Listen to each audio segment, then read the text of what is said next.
తోటివారి ఒత్తిడి. సమస్య: చుట్టూ ఉన్న వాళ్ళ ప్రవర్తన నన్ను చాలా ప్రభావితం చేస్తుంది. నేను చదువుదామని అనుకుంటాను, కానీ స్నేహితులు అందరూ బయట తిరుగుదామంటారు. వాళ్ళ ప్రవర్తన నాపై ప్రభావం చూపిస్తుంది. వాళ్ళేమనుకుంటారో అన్న మొహమాటంతో నా చదువును పక్కన పెట్టేస్తున్నాను. వారితో పాటు నేను జత కట్టేస్తున్నాను.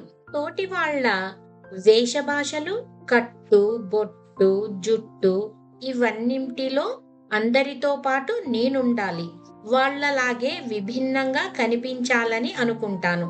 అంతేకాక నా స్నేహితులందరికీ బాయ్ ఫ్రెండ్, గర్ల్ ఫ్రెండ్ ఉన్నారు, కానీ నాకు ఎవరూ లేరు. దాంతో వాళ్ళు నన్ను ఒక పాతకాలపు మనిషిలాగా చూస్తున్నారేమోనని అనిపిస్తుంది.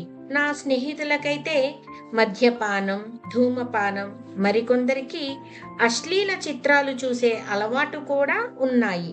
వాళ్ళు నన్ను కూడా అప్పుడప్పుడు వారితో చేరమంటారు. ఒప్పుకోకుంటే అందరూ హేళన చేస్తుంటారు. నేనేం చేయాలి అని విద్యార్థులు అడిగిన సమస్యకు వివరణ చూద్దాం. తోటి వాళ్ళ వల్ల ఏర్పడే ఒత్తిడిని పీర్ ప్రెషర్ అని అంటారు. ఇది నిజానికి చాలా కాలం నుండి ఉన్న సమస్యే. కేవలం విద్యార్థులలోనే కాక ప్రతి వయసు వారిలోనూ ఏదో ఒక రూపంలో ఈ సమస్య కనిపిస్తూనే ఉంటుంది. అయితే ఈ సమస్యకు మూలం ఏమిటో, సమాధానం ఏమిటో చర్చించుకుందాం. పిల్లలు, నేను మిమ్మల్ని కొన్ని విషయాలు అడుగుతాను, సమాధానం చెప్తారా? నేను చదువుదామని అనుకుంటాను, కానీ స్నేహితులు అందరూ బయట తిరుగుదామంటారు. వాళ్ళ ప్రవర్తన ప్రభావం చూపిస్తుంది. ఇక వాళ్ళేమనుకుంటారో అన్న మొహమాటంతో నా చదువును పక్కన పెట్టేస్తున్నాను. వారితో పాటు నేను జత కట్టేస్తున్నాను. పైన సమస్య అడిగిన పిల్లలు చెప్పాలి ప్రధానంగా. మీ చుట్టూ బాగా చదివే వాళ్ళెవ్వరూ మీకు కనబడటం లేదా? చదవరులు మిమ్మల్ని ఏ విధంగానూ ప్రభావితం చేయటం లేదా? మీ తల్లిదండ్రులు మీపై ఎంత ఆశ పెట్టుకొని బ్రతుకుతున్నారో తెలియటం లేదా? ఇదే విషయమై నేను చాలా సమావేశాల్లో ప్రశ్నించాను. నాకెవ్వరూ సమాధానం చెప్పలేదు. అసలు ఎవరు ఎవరిని అనుసరించాలి తెలుసా? ఆదర్శవంతుడైన విద్యార్థి మాత్రమే ఉత్తమ సమాజ నిర్మాణంలో భాగస్వామి కాగలుగుతాడు.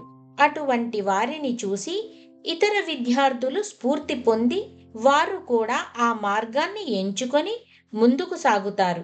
భగవద్గీతలో శ్రీకృష్ణ పరమాత్మ చెప్పినట్టు, యద్యదాచరిత శ్రేష్టః తత్తదేవే తరో జనః సయత్ ప్రమాణం కురుతే లోకస్తధను వర్తతే.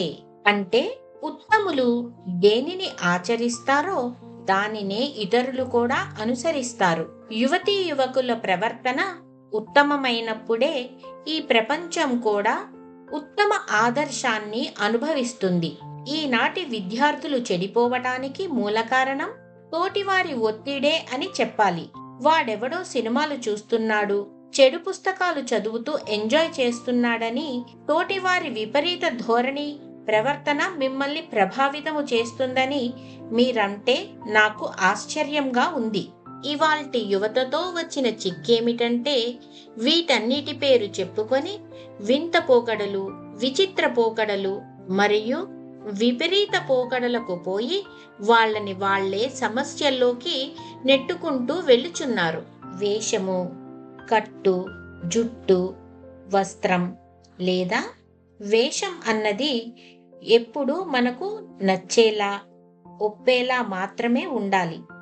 దానికి కొంత ఆధునికతను జోడించి మీ అందానికి మెరుగులు దిద్దుకోవచ్చు. వస్త్రధారణ మరియు అలంకరణలో మీరు పాటించవలసిన 4 అంశాలు ఏమిటంటే సమయం, సందర్భం, స్థలం, మర్యాద. నేను ఇంటర్ చదివే రోజుల్లో జరిగిన ఒక సంఘటన చెప్తాను. కల్లూర్ ఆర్ఎస్ అనే గ్రామంలో నాన్నగారు ఒక ఫ్యాక్టరీలో పనిచేసేవారు. చాలా చిన్న గ్రామం. నేను సెలవులు గడిపేందుకు వెళ్ళాను. ఆ గ్రామంలో ఉన్న హనుమంతుని గుడిలో జరుగుతున్న శ్రీరాముల వారి కళ్యాణానికి వెళ్ళాను. అక్కడ నా తోటి వారంతా గోడల కింద నిలబడి పిచ్చాపాటి మాట్లాడుతున్నారు. నన్ను చూసి ఆహ్వానించారు. కానీ వాళ్ళల్లో నేను ఇమడలేకపోయాను.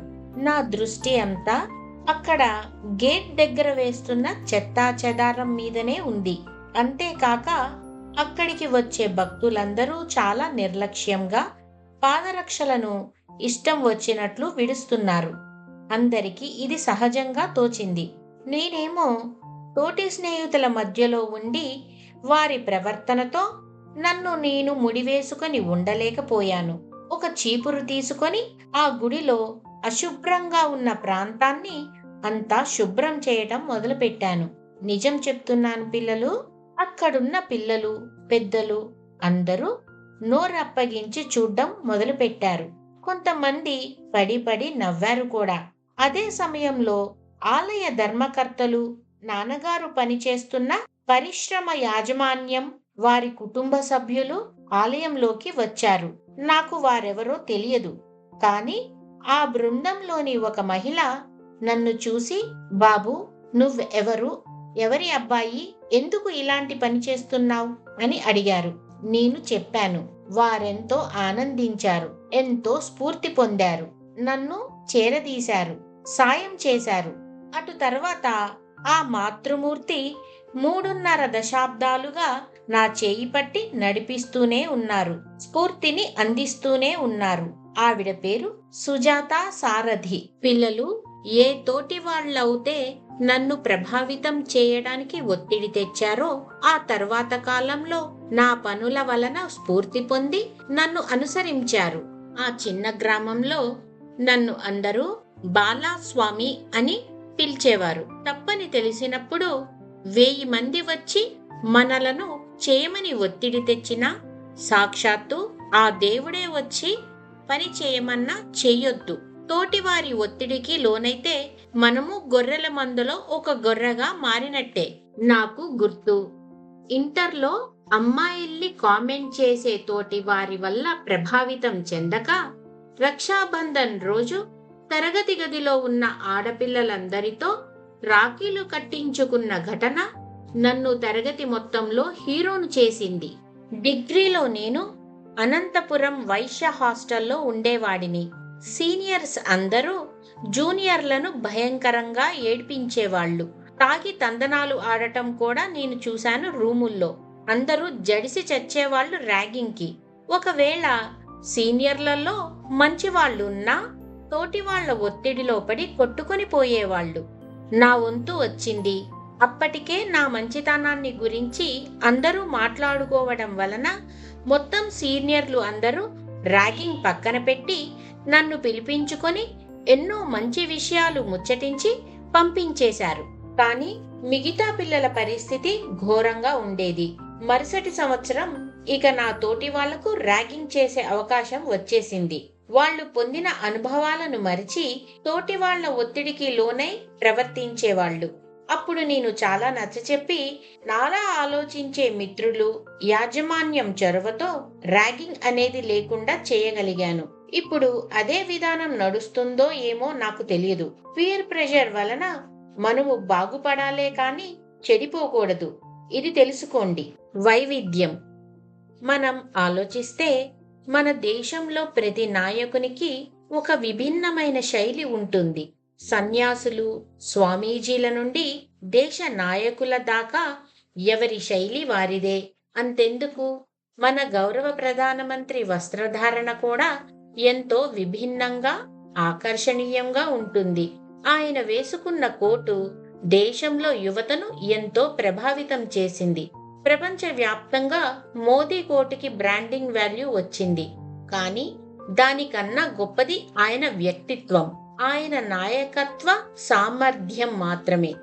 అది మాత్రమే విశ్వమానవులను ప్రభావితం చేస్తుంది. భాషణలు, సంభాషణలు. తోటి వాళ్ళు అసభ్యమైన భాష మాట్లాడుతారు. అదే భాష మనము మాట్లాడాలని ప్రభావితము చేస్తుంటారు. మనము ఏ నేపథ్యం నుండి వచ్చినా సరే, మన భాష, యాస ఏదైనా సరే మనం మధురంగా, మర్యాదగా మాట్లాడవచ్చు. మన భాషే మన సంస్కారాన్ని తెలియజేస్తుంది. మీరు ఎంత అందంగా ఆకర్షణీయంగా ఉన్నా మీ నోటి నుండి దుర్భాష వస్తే మీకు ఏమాత్రం విలువ ఉండదు సమాజంలో. ఇలాంటి వాళ్లను చుట్టూరా చేర్చుకోవద్దు. మనం ఎలాంటి వాళ్ళమో మన స్నేహితులను చూస్తేనే తెలుస్తుంది. Boy friend, girl friend. ఇప్పటి పిల్లలకు ఎవరో ఒక బాయ్ ఫ్రెండ్ లేదా గర్ల్ ఫ్రెండ్ ఉండటం ఒక ట్రెండ్గా మారిపోయింది. ఒకవేళ ఇలాంటి వాళ్ళు ఎవరూ లేకపోతే మిగతా పిల్లలు వీళ్లను పనికి మాలిన వాళ్లలా ముద్ర వేస్తున్నారు. ఇలాంటి అవహేళనలను తట్టుకోలేని పిల్లలు చెడు స్నేహాలు, చెడు సంబంధాలు పెట్టుకుంటారు. ఇంకేముంది, పతనం అక్కడి నుంచే మొదలవుతుంది. ఒక్క విషయం గుర్తుపెట్టుకోండి, ఏ మిత్రుడైనా ఎవరైనా చివరకు తల్లిదండ్రులైనా మనతో చివరి వరకు ఎవరు ఉండలేకపోవచ్చు. మనతో జీవితాంతం ఉండేది మనమే. అందువల్ల మొదటగా మనల్ని మనం ప్రేమించుకోవాలి. అంతకు మించిన గొప్ప ప్రేమ భావన మరేదీ లేదు. మనల్ని మనం ప్రేమించినప్పుడే మన కుటుంబాన్ని, తోటి వారిని ప్రేమించగలం. ఈ తెలిసి తెలియని వయసులో మీకు పరాయి వాళ్ల ప్రేమ అనవసరం. మీ కుటుంబపు ప్రేమ చాలు. ఒకవేళ మిమ్మల్ని నీ తోటి పిల్లలు ఇలా బాయ్ ఫ్రెండ్ లేదా గర్ల్ ఫ్రెండ్ లేదు అని హేళన చేసినా పెద్దగా పట్టించుకోకండి. మీకు మీ కుటుంబపు ప్రేమ చాలని చెప్పండి. వింటే వింటారు, వినకుంటే వారి మానాన వారిని వదిలేయండి. మీ అభిప్రాయానికి విలువనివ్వని స్నేహితులను పట్టించుకునే పని లేదు. దూరంగా ఉండడమే మంచిది. సినిమాలు, షికార్లు. తోటి పిల్లలు స్నేహితులతో సరదాగా సినిమాకి, షికార్లకు వెళ్లడం మామూలే. మీ చదువుకు, మీ పురోగతికి భంగం కలిగించనంత వరకు వాటితో ఇబ్బందేమీ లేదు. మీ అభివృద్ధికి కేటాయించిన సమయాన్ని ఎప్పుడూ వాటికి వెచ్చించకూడదు. వాడు ఏదో చేస్తున్నాడు, నేను అదే చేయాలి అని మీరు ప్లెజర్ తీసుకుంటే రేపు పొద్దున మీ రిజల్ట్ చూసి ప్రెషర్ తీసుకోవాల్సి వస్తుంది. దురలవాట్లు. నలుగురు స్నేహితులు కలిసినప్పుడు ముగ్గురికి దురలవాట్లు, దుర్వ్యసనాలు ఉండి నాలుగో వాడికి లేకపోతే, అరే బావా, మేమందరం మందు తాగుతున్నాం, సిగరెట్ తాగుతున్నాం, నువ్వు మాత్రం మాతో ఉండి కూడా దూరంగా ఉంటున్నావు అంటే మేం పిచ్చోళమా? నువ్వొక్కడివే మంచోడివా? అరే రారా, ఈ ఒక్కసారి మాతో కలువు అంటారు. ఇంకేముంది, మీరు ఆ మాటలకి ఆహా, మా వాళ్ళకి నా మీద ఎంత ప్రేమ ఉందో అని కరిగిపోయి అన్నీ మొదలు పెడతారు. ఇలా సరదాగా మొదలుపెట్టి మీ కథ చివరికి క్యాన్సర్ హాస్పిటల్లో ముగుస్తుంది. 15 ఏళ్ల సమయంలో తాడిపత్రిలో నాకు కలిగిన అనుభవం చెప్తాను వినండి. నేను రోజు రాష్ట్రీయ స్వయం సేవక్ సంఘ్ ఆధ్వర్యంలో జరిగే శాఖకు వెళ్లేవాడిని. ఒక ప్రాంతానికి నాయకుడిగా వ్యవహరించేవాడిని. నాలాంటి కొద్ది మంది నాయకులను జట్టుగా ఏర్పరిచి దగ్గరలో ఉన్న చుక్కలూరు అనే గ్రామానికి ప్రతి ఆదివారం వెళ్లి అక్కడ శాఖ నిర్వహణ చేయమనేవాళ్లు. అందరం ఒకే వయసు వాళ్లమే. సైకిళ్ల మీద వెళ్లేవాళ్లం. అందులో ముగ్గురు పిల్లల ప్రవర్తన నాకు చాలా ఆశ్చర్యం కలిగించేది. ఊరు వదిలిన వెంటనే ఏదో చెట్టు చాటుకు చేరి పొగ తాగేవాళ్లు. నన్ను కూడా తాగి చూడమని ప్రెషర్ చేసేవాళ్లు. నాకు భలే కంపరం కలిగేది వారి మాటలకు. ఆ తర్వాత వాళ్లతో కలవడం తగ్గించాను. వారి ప్రవర్తన వారి దారుణమైన పతనానికి దారి తీసింది. ఎవరితో ఉన్నా మన నిజమైన వ్యక్తిత్వాన్ని మార్చుకోవద్దు. పిల్లలు, మీకు మీరుగా మంచిగా చదువుకొని ఉన్నత వ్యక్తిత్వాన్ని అలవరుచుకొని అన్నింట్లోనూ ముందుండి తోటి వారికి స్ఫూర్తిగా నిలవగలిగితే కొంతమందైనా మిమ్మల్ని చూసి మారుతారు. అప్పుడే మీరు మంచి మిత్రుడైనట్టు, ఆదర్శంగా నిలుస్తారు కదూ.